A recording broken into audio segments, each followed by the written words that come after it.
Muito boa noite a todos. Sejam bem-vindos à Casa de Jesus para mais uma aula. Falando do Evangelho, para mim é sempre um prazer, porque ainda hoje, olhando ao trabalho, acabei por descobrir aqui mais algumas coisas interessantes, coisas que não tinha visto nas primeiras abordagens ao Evangelho e que servem sempre de ensinamento e para colocarmos em prática nas nossas vidas.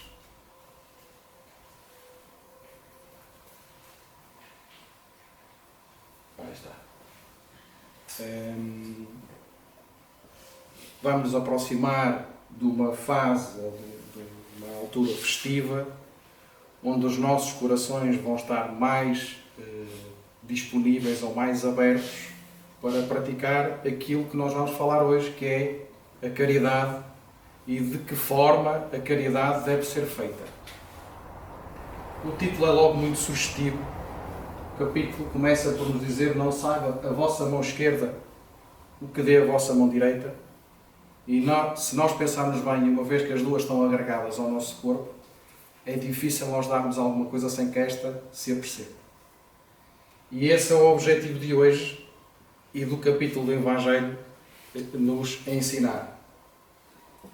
Como eu digo aqui muitas vezes, o Evangelho é um manual de bom proceder. Tem lá muita informação que nós já praticamos e que podemos ainda melhorar.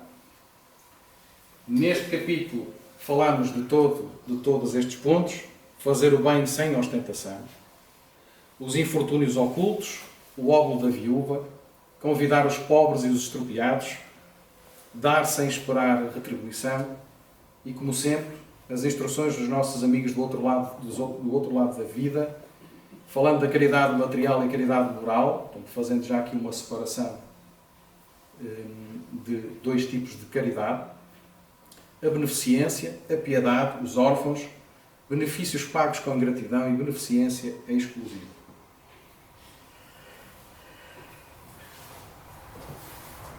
No ponto número 1, Kardec traz-nos esta parábola contida em Mateus, que diz assim: tendo cuidado em não praticar as boas obras diante dos homens para serem vistas, pois do contrário não recebereis recompensa de vosso Pai que está nos céus. Assim, quando derdes esmola, não façais tocar a trombeta diante de vós, como fazem os hipócritas nas sinagogas e nas ruas, para serem louvados pelos homens. Digo-vos em verdade que eles já receberam a sua recompensa. Quando derdes esmola, não saiba a vossa mão esquerda o que faz a vossa mão direita, a fim de que a esmola fique em segredo, e o vosso Pai que vê o que se passa em segredo vos recompensará. Kardec começa por nos explicar que em fazer o bem sem ostentação há um grande mérito. Ainda mais meritório é ocultar a mão que dá. Constitui marca incontestável de grande superioridade moral, porquanto para encarar as coisas de mais alto do que faz o vulgo, necessário se torna abstrair da vida presente e identificar-se com a vida futura.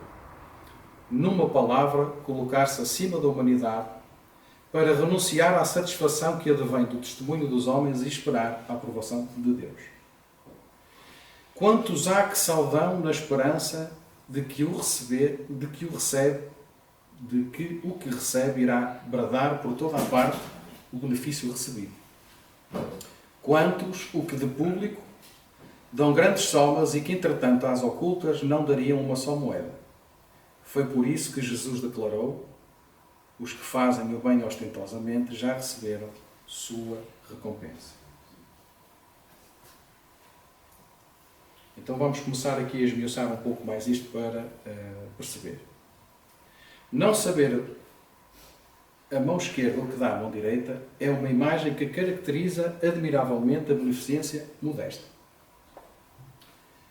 Transpondo isto para a nossa vida, o que nos diz é: perante alguém que tem uma necessidade e que nós vejamos que tem uma necessidade, se pudermos ajudar, que o façamos às escondidas.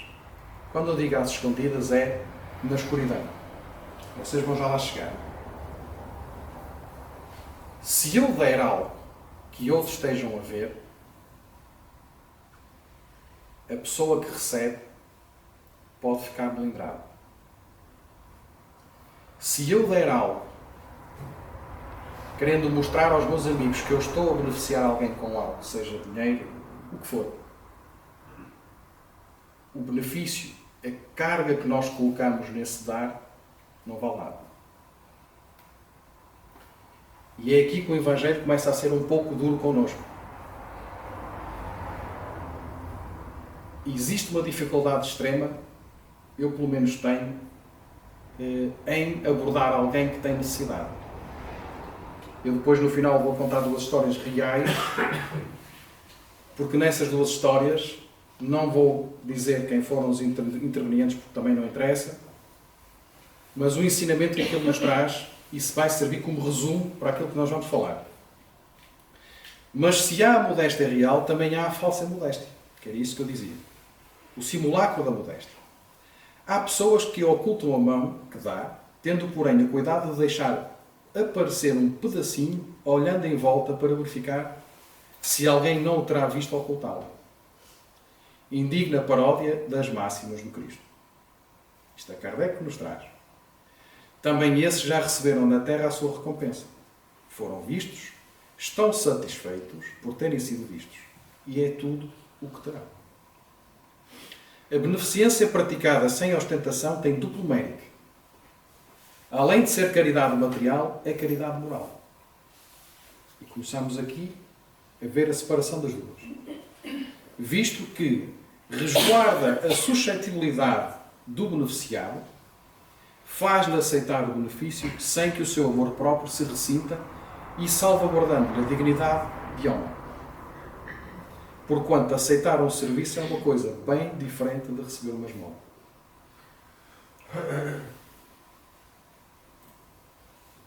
Tendo Jesus descido do monte, este é o segundo ponto, grande multidão o seguiu. Ao mesmo tempo que um leproso veio ao seu encontro e o adorou, dizendo: Senhor, se quiseres, poderás curar. Jesus estendeu a mão e o tocou e disse: quero, fica curado. E no mesmo instante desapareceu a lepra. Disse-lhe então Jesus: abstém-te de falar disto a quem quer que seja, mas vai mostrar-te aos sacerdotes e oferece o dom prescrito por Moisés, a fim de que lhes sirva de prova.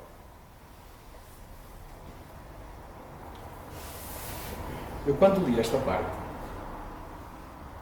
de mostrar-te aos sacerdotes, eu sabia o que era, mas oferecer o dom prescrito por Moisés eu não fazia a mínima ideia o que era. E nem sei se muitos de nós sabiam o que era. Mas é interessante, porque mostrar-te aos sacerdotes era prestar o testemunho da realidade da cura, como prova para as pessoas de que a cura era genuína. Era necessário que ele tivesse esse testemunho antes de poder ser recebido na congregação e ter permissão de se misturar com o povo. Tendo isso, ele seria, é claro, restaurado aos privilégios da vida social e religiosa, e a prova do milagre para o povo seria posta além de qualquer dúvida. Era quase um renascer de novo à época, uma vez que aqueles que tinham essa doença contagiosa eram colocados lá para morrer longe dos outros. O dom prescrito por Moisés era um bocadinho extenso, eu tentei colocar, porque tinha aqui tinha alguns passos, portanto, eles estão ligados um com o outro, e basicamente consistia em 2 pássaros vivos, limpos, madeira de cedro, escarlate e isopo, ou isopo, que era uma planta da época. Os 2 pássaros, um servia para ser, portanto, era sacrificado, depois o outro era mergulhado no sangue, era salpicado sobre o curado e depois era feito ali todo está-me agora a faltar a palavra, mas era todo feito ali um ritual, obrigado, à volta daquilo, para que depois pudesse ser aceito como curado na população. É interessante porque eu não fazia a mínima ideia que isto era assim que se passava na altura, mas achei que era interessante trazermos para o nosso conhecimento também. Pegando naquela questão da caridade material e moral, como eu dizia, há aqui uma separação das duas.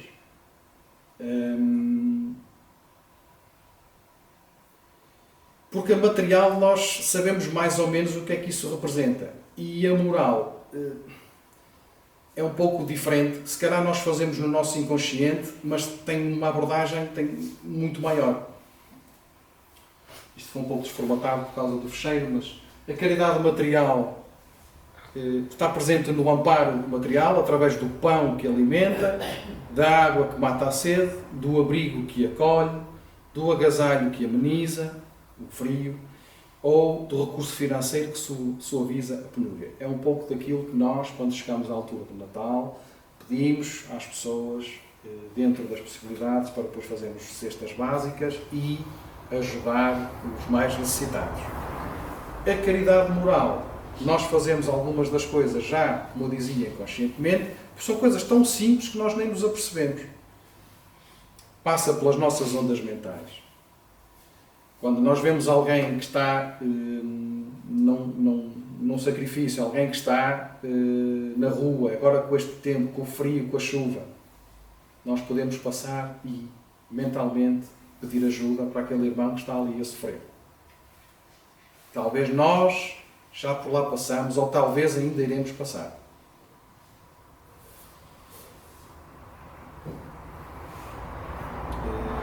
Sob a forma de perdão silencioso que enobrece. Pela palavra, às vezes as pessoas só precisam de ouvir um pequeno bom dia. A Catarina já contou aqui uma história, quando foi abordado por um senhor que pedia, e ele não queria a esmola, ele queria só alguém para poder conversar, porque eles também precisam. Vocês já pensaram quantas horas esses irmãos nossos passam sem falar com ninguém? Já chega àquilo que eles sofrem. Quando silenciamos perante uma ofensa, quando alguém nos ofende e nós não levamos adiante essa ofensa, já é uma caridade.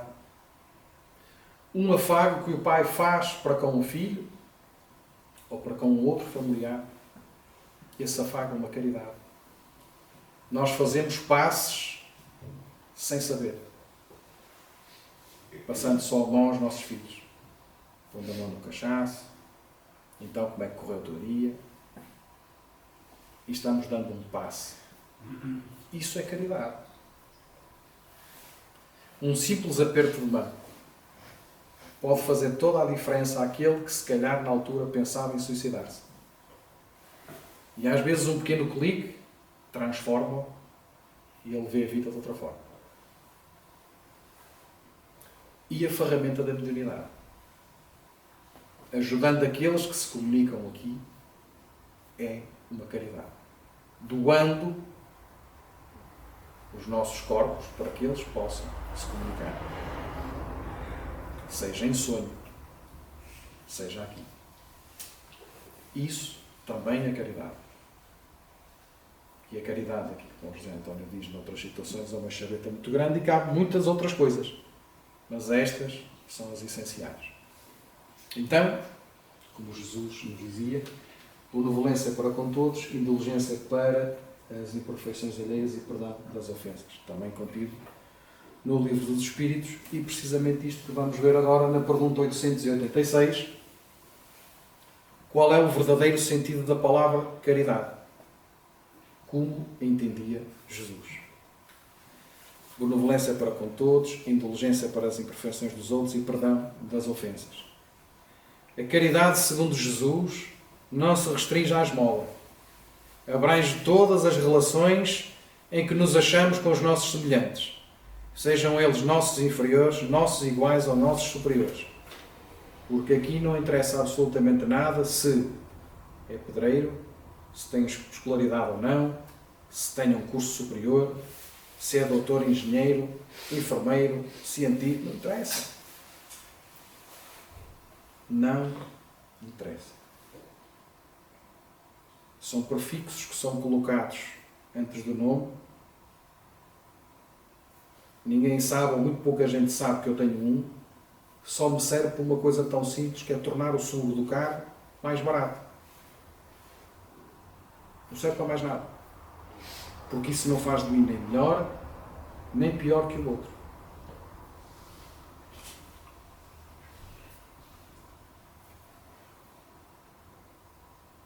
Eu vinha pelo caminho para cá e o meu filho vinhamos, ele perguntou-me qual era a palestra e vinhamos a falar um bocadinho e ele disse-me assim, então, mas para lá, um médico salva vidas.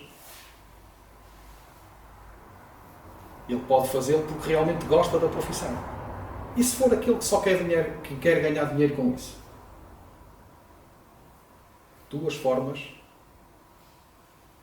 de ver. Aquele que sai mais beneficiado é aquele que faz com amor na ajuda ao próximo. Claro que aquele que faz a salva-vidas, mas que só o faz por dinheiro, tem a atenuante porque salva vidas. Mas não o faz de uma forma em que o amor existe no ato em que ele está a fazer, no trabalho que ele executa. E o meu filho é muito curioso.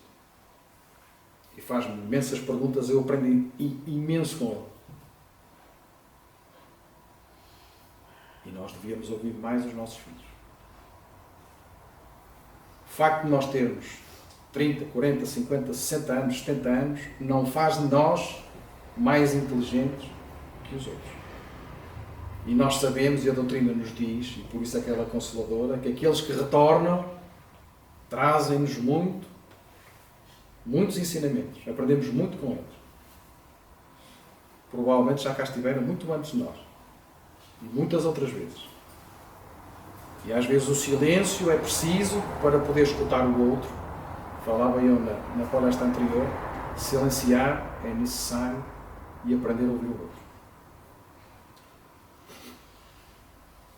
Ele nos prescreve a indulgência, porque de indulgência precisamos nós mesmos, e nos proíbe que humilhemos os desafortunados, contrariamente ao que se costuma fazer. Apresente-se uma pessoa rica e todas as atenções e diferenças lhe são dispensadas. Se for pobre, toda a gente como que entende que não precisa preocupar-se com ela. Nunca viram isto?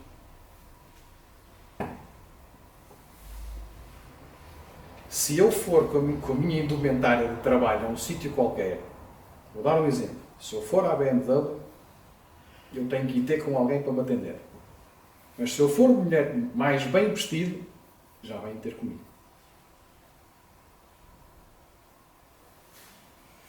Nós funcionamos pela primeira visão. Ou seja, o primeiro contacto visual vai definir a atitude, a reação que a gente tem no momento. A doutrina ensina-nos que as coisas não funcionam assim. Pode estar muito bem vestido e não tem nada. Como pode ser o mais roto das pessoas e ter um conhecimento enorme. No entanto, quanto mais lastimosa seja a sua posição, tanto maior cuidado devemos pôr em não aumentarmos o infortúnio da humilhação. Não devemos fazer nada que humilhe o nosso irmão. Não cuspas para o ar, dizia muitas vezes a minha avó. Com o dia ele cai.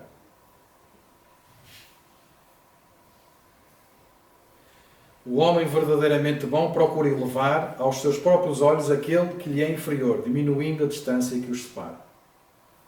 Nós não estamos todos a caminho, juntos. Então a ideia para facilitar o progresso é darmos as mãos e àquele que menos sabe que o possamos ensinar. Aceleramos o processo. É preciso, claro, que ele esteja na disposição de aprender. Mas se assim fosse, estaríamos bem melhor. A caridade moral, aquela que vem da doação do nosso tempo livre, é a mais importante caridade que poderemos dar. Deus não deixa os seus filhos sem amparo. Só a condição de chegarem até nós, os necessitados de alguma forma, material ou moral, já nos mostra o nosso compromisso. Nós temos um compromisso com o Pai. Às vezes falhamos. Muitas vezes. Nós temos uma grande vantagem. Primeira vez que entramos nesta porta e começamos a estudar o que é o Espiritismo, o que é a codificação e o que é o Evangelho, se formos humildes, colocamos-nos a parte de todos. Que é isto que Ele nos diz constantemente. Caridade, caridade, caridade. Amor, amor, caridade, amor. É pela repetição que nós vamos aprender. Na pergunta 888 do Livro dos Espíritos, é feita a pergunta que se deve pensar da esmola. Nós olhamos muitas vezes, acontece comigo, será que ele realmente precisa daquele dinheiro? Ou daquela pequena quantia que eu posso dar? Ou ele vai pegar naquilo e vai gastar em bebida, em droga? Fazemos logo o primeiro juízo. Só que nós não somos juízes de nada. O que interessa é a intenção. Se nós darmos algo a alguém com a intenção de o ajudar, se ele depois vai dar mau uso àquilo que é dado, a culpa está do lado dele, não da nossa. Como vimos anteriormente, o dar não tem que ser coisas palpáveis. Eu posso passar pela rua e ver alguém que está necessitado e fazer uma prece enquanto vou a caminho. É só isso. É só isso que nos é pedido. Condenando-se a pedir esmola, o homem se degrada fisicamente e moralmente. Embrutece. Uma sociedade que se baseia na lei de Deus e na justiça deve prover à vida do fraco, sem que haja para ele humilhação. Deve assegurar a existência dos que não podem trabalhar, sem lhes deixar a vida à mercê do acaso e da boa vontade de alguns. Dar-se-á reprováveis a esmola? Não.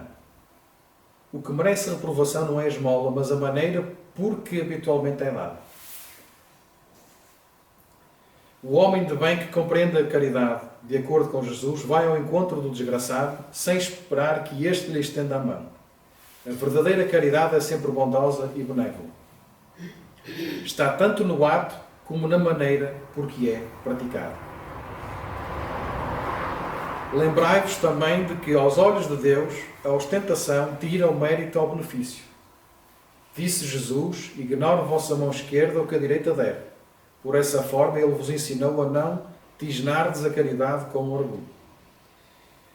Nem sempre o mais necessitado é o que pede. E isto é verdade. Nem sempre aquele que é mais necessitado é aquele que pede. Porque esse normalmente tem vergonha. Esse é que o homem verdadeiramente humano sabe ir procurar sem ostentação. Amai-vos uns aos outros. Eis toda a lei, lei divina, mediante a qual governa Deus os mundos.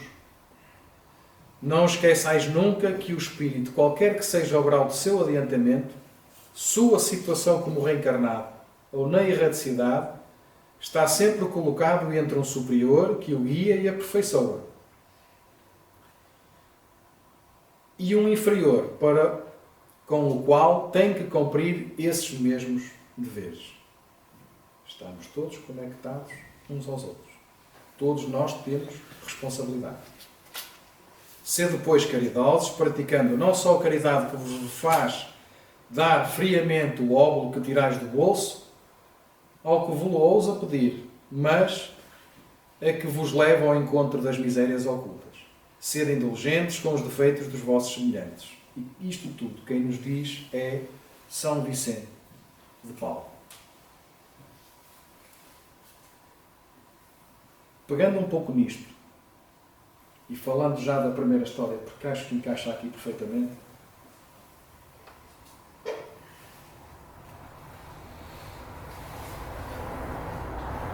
e porque disse que aqueles que dão normalmente fazem na escuridão, entre aspas,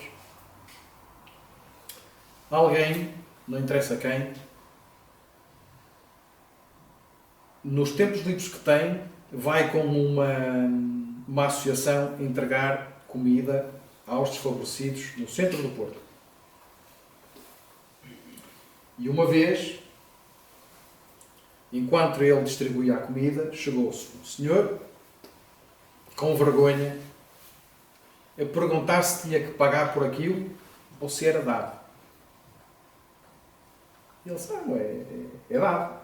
Estamos a dar, é para vocês poderem ter pelo menos uma refeição quente neste dia. E o senhor dizia que realmente era a primeira vez que ia comer, isto já de noite. Disse, não, faça um favor.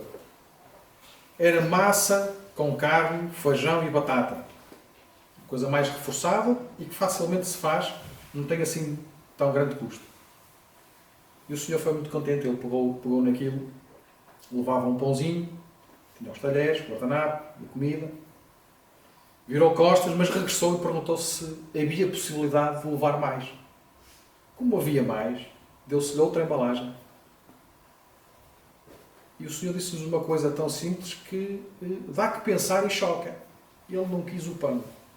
Disse, não, 2 refeições de massa para mim está bom, mas o pãozinho um chega. Guardem-no, porque pode fazer falta a outro.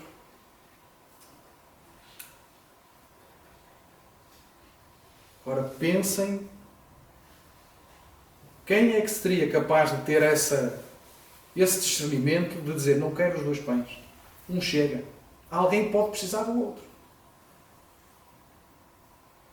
Eu não vi, não conheço ninguém. E aquela pessoa que estava a distribuir comida também não conhece ninguém, porque quem chega lá são esfaimados e querem comer. Mas o Senhor teve a preocupação de dizer que não queria o segundo pão.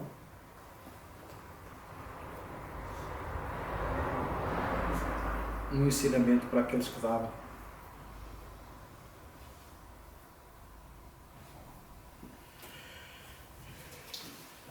Convidar os pobres e os estropiados, dar sem esperar retribuição.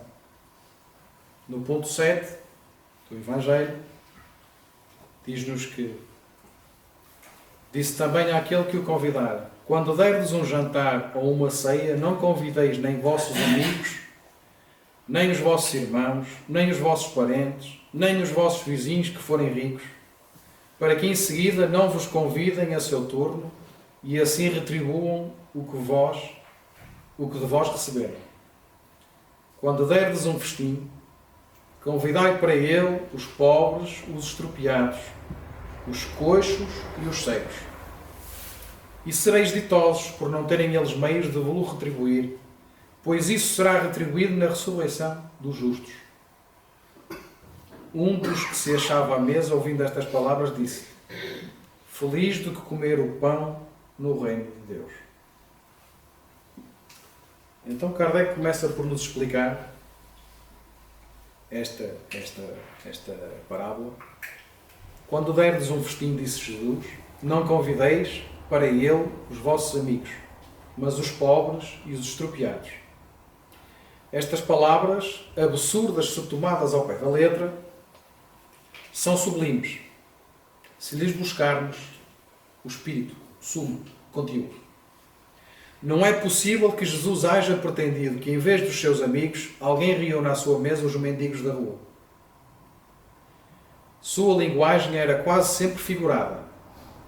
E para os homens incapazes de apanhar os delicados matizes do pensamento, precisava servir-se de imagens fortes que produzissem o efeito de um colorido vivo. O âmago do seu pensamento se revela nesta proposição. E sereis ditosos por não terem eles meios de vos retribuir. Quer dizer que não se deve fazer o bem tendo em vista uma retribuição. Todo este capítulo é sempre baseado nisto. Fazer o bem sem estar à espera de ter algo em troca. Mas tão só pelo prazer de o praticar. Fazê-lo com amor. Usando de uma comparação vibrante, disse, convidai para os vossos festins os pobres, pois sabeis que eles nada vos podem retribuir. Por festins deveis entender não os repastos propriamente ditos, mas a participação na abundância que desfrutais.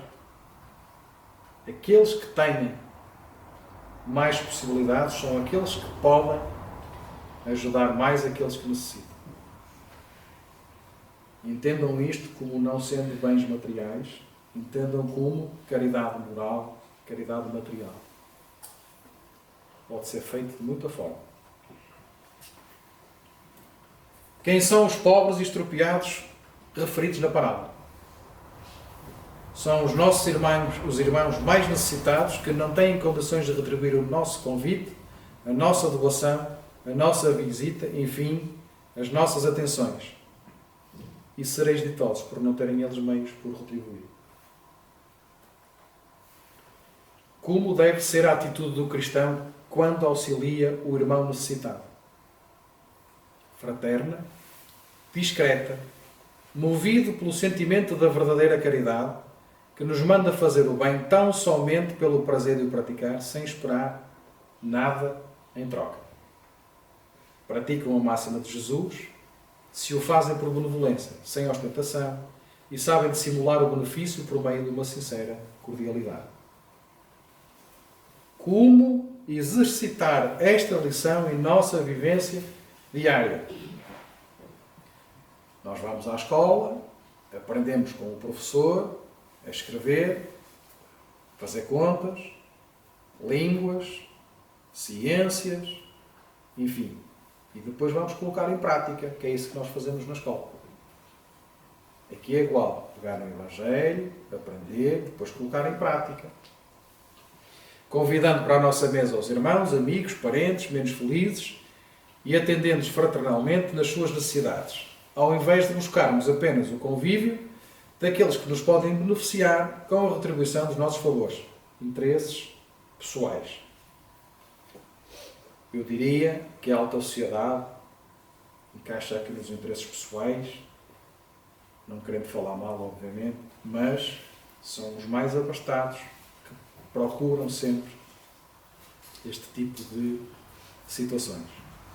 Encontramos os pobres e os estropiados no seio da nossa própria família. É verdade ou não? Olhamos assim muitas vezes para os de fora e esquecemos que atrás de nós temos muitos. Porque para eu estar aqui teve que existir um pai e uma mãe que me geraram, por sua vez tiveram pai, mãe e irmãos, e eu também tenho irmãos, tenho família, filhos, mulher, vivem connosco, e nós temos que olhar para aqueles. Como não nos encontramos ao mesmo nível, e eles podem ser os pobres e os estropiados. Ou nós. Então a família é sempre muito importante. A importância da família é, por isso eu digo isto muitas vezes, nós devemos colocar sempre a família em primeiro lugar. São eles aqueles que precisam de nós. Logo, não os de fora. Claro que os de fora precisam. Primeiro é aqueles que temos em casa. É com aqueles que nós vamos praticar, aprender e ajudar. Para depois aprender como se faz com os de fora. Não adianta estar a apagar incêndios nas matas por aí afora quando temos a casa a arder.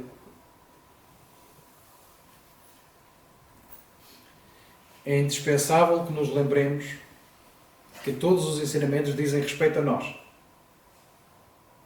Porque somos espíritos.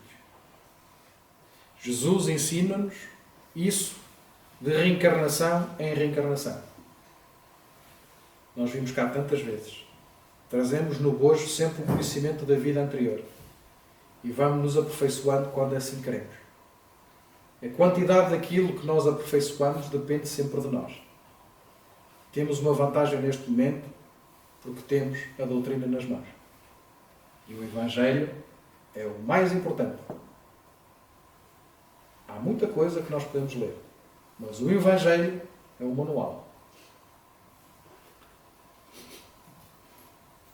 Buscando assim a sabedoria que é a chave da felicidade. Assim, demonstra-nos a necessidade de partilhar com os necessitados do banquete espiritual. Nesta passagem, o cego a que Jesus se refere é o que não enxerga a finalidade superior da vida, apegando-se aos bens materiais por não ter olhos de ver. O coxo e o paralítico são os que ainda não conseguem locomover em direção à educação integral. E os pobres? Esses mendigam o conhecimento do Espírito. Buscam pelas reencarnações o alimento da alma para que não sucumbam mais uma vez. O irmão, o amigo, o parente, o vizinho e os ricos já partilharam do banquete espiritual. Já estão saciados pelo conhecimento. Então a segunda coisa que eu vos queria dizer é: existe uma pessoa que é paquistanês, tem 19 anos, e alguém reparou, sou muito humilde, está cá sozinho em Portugal, não tem nenhum familiar, e alguém reparou que as roupas eram sempre as mesmas. As meias, ora estavam vestidas normal, ora do avesso. E esse alguém decidiu falar com a pessoa. Só que esse alguém, quando falou com ele, falou de uma forma em que, não sei se a palavra humilhação encaixa bem, mas ele sentiu-se melindrado, porque foi com demasiada sede ao pote. Então, em primeira instância, aquilo que ele disse, ele ofereceu-lhe algumas roupas, e quando eu digo roupas, é roupas que possam usar. Tendencialmente nós damos aquilo que não usamos e damos coisas estragadas, e aqueles que precisam não é de coisas estragadas, é de coisas que funcionem. O que é que interessa dar um sapato roto? O homem vai molhar o pé, ou a mulher vai molhar os pés. Isso não serve para nada. Quando dermos, que o façamos com coisas que possam ser usadas. E esse alguém ofereceu algumas coisas. A primeira reação dele foi que não quero. Obrigado. Mas precisava. Não quis. A abordagem foi feita várias vezes, até que um dia ele disse: olha, eu agradeço muito, quando eu precisar, eu falo contigo. Se a abordagem fosse feita de outra forma, ele não se sentia achincalhado, não se sentia humilhado. Porque com toda aquela humildade que ele tinha e com o pouco que ele tinha, porque eram sempre as mesmas roupas. Eu por acaso conheço a pessoa. Eram sempre as mesmas roupas. Portanto, ele provavelmente não tinha mais do que aquilo. Portanto, ele precisava. Só que a forma como lhe foi oferecido foi errada. E ele sentiu que foi como se fosse um insulto. E com 19 anos e cheio de orgulho e garra, ele não quis. Mas precisava. Mais tarde, ele aceitou. Porque precisou. E ele próprio é que foi ter com a pessoa e disse: olha, se ainda estiver disponível, eu agora aceito. E isto serve para nós percebermos que as coisas têm que ser feitas de forma muito cuidadosa. Porque o outro lado pode se sentir humilhado.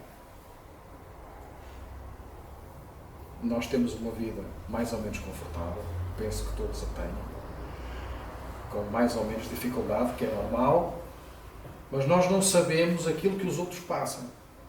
Então não podemos ir assim. Quando nós começamos a estudar a doutrina, queremos fazer tudo logo muito depressa, queremos ajudar toda a gente, não é assim que funciona. Às vezes as pessoas precisam de passar por aquele sofrimento para entender determinadas coisas. Quando estiverem preparados, eles aceitam. Para terminar, eu trago aqui uma lição de Emmanuel. Fala na hora da assistência e diz-nos: nas obras de assistência aos irmãos que nos felicitam com as oportunidades do serviço fraterno, em nome do Senhor, vale salientar a autoridade amorosa do Cristo que nos recomendou. Ao recebê-los à porta, intentemos ofertar-lhes algumas frases de conforto e bom ânimo, sem ferir-lhes o coração, ainda mesmo quando não lhes possamos ser úteis. E visitando-lhe o lar, diligenciemos respirar-lhes o ambiente doméstico, afetuosamente, reconhecendo-nos na intimidade da própria família, que nos merece respeito natural e cooperação espontânea sem tragos de censura. Em lhes servindo à mesa, fujamos de reprovar-nos modos ou expressões diferentes dos nossos, calando apontamentos deselegantes e manifestações de azedume, o que lhes agravaria a subalternidade e a desventura. Socorrendo-lhes o corpo enfermo ou dolorido, reflitamos nos seres que nos são particularmente amados e imaginemos a gratidão de que seríamos possuídos diante daqueles que os amparassem nos constrangimentos orgânicos. Se aceitamos a incumbência de prová-los nas filas organizadas para a distribuição de favores diminutos, preservemos o regulamento estabelecido com... Falhei aqui. Não posso dizer qual a palavra que eu não me recordo. E bondade sem fomentar impaciência ou tumulto. E se alguns deles, depois de atendidos, voltarem à nossa solicitação, recordemos os filhos queridos, quando nos pedem repetição do prato e procuremos satisfazê-los dentro das possibilidades em mão, sem desmerecê-los em qualquer reprimenda. Na ocasião em que estivermos reunidos em equipes de trabalho a fim de supri-los, estejamos de bom humor, resguardando a disciplina sem intolerância e cultivando a generosidade sem relaxamento, na convicção de que, usando a gentileza no veículo da ordem, é sempre possível situar os tarefeiros do bem num lugar próprio sem desperdiçar-lhes o concurso valioso. Nós que sabemos acatar com apreço a solicitude a todos os representantes dos poderes transitórios do mundo e que treinamos boas maneiras para comportamento digno nos salões aristocráticos da Terra, saibamos também ser afáveis e amigos junto dos nossos companheiros em dificuldades maiores. Eles não são apenas nossos irmãos, são convidados de Cristo em nossa casa, pelos quais encontramos ensejo de demonstrar carinho e consideração para com Ele, o Divino Mestre, em pequeninos gestos de amor. Isto está no livro da Esperança, é Emmanuel que nos traz e foi psicografado por Francisco Cantos Xavier.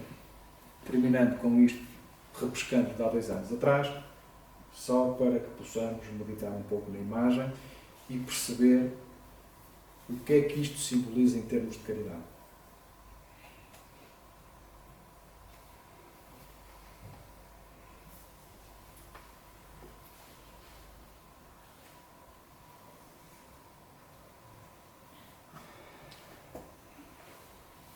Que possamos, nesta aula, pensar um pouco no que realmente é caridade. Há muito que nós podemos fazer. E, principalmente, aquele senhor, com a questão do pão, deixou-me extremamente chocado e sem palavras. Que possamos então meditar nisso e que nos possamos tornar um pouco melhores amanhã do que fomos hoje. Este era o trabalho, baseado sempre no Evangelho e no Livro dos Espíritos, e que às vezes com obras também do nosso amigo Chico Xavier. Se alguém tiver alguma questão sobre caridade, que o Zé António depois responda.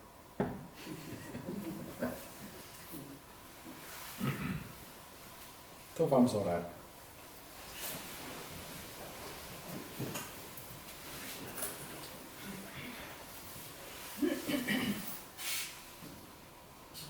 Agradecer ao Pai a oportunidade que temos de estar aqui hoje, reunidos em seu nome, nesta casa, com esta luz, com este calor.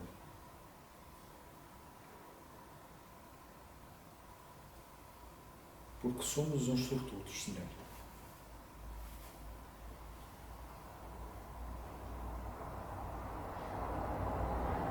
Direcionamos os nossos pensamentos àqueles que mais necessitam nas ruas, nos hospitais, aos que passam fome, aos que se encontram em guerra, matando-se uns aos outros.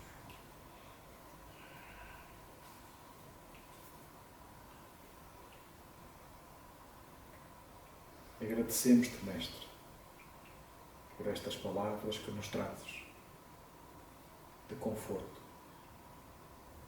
de meditação. E te pedimos, Senhor, que nos possas abraçar com o teu manto de misericórdia a todos, que possamos sentir o teu calor, que possamos, Senhor, ter a possibilidade de amanhã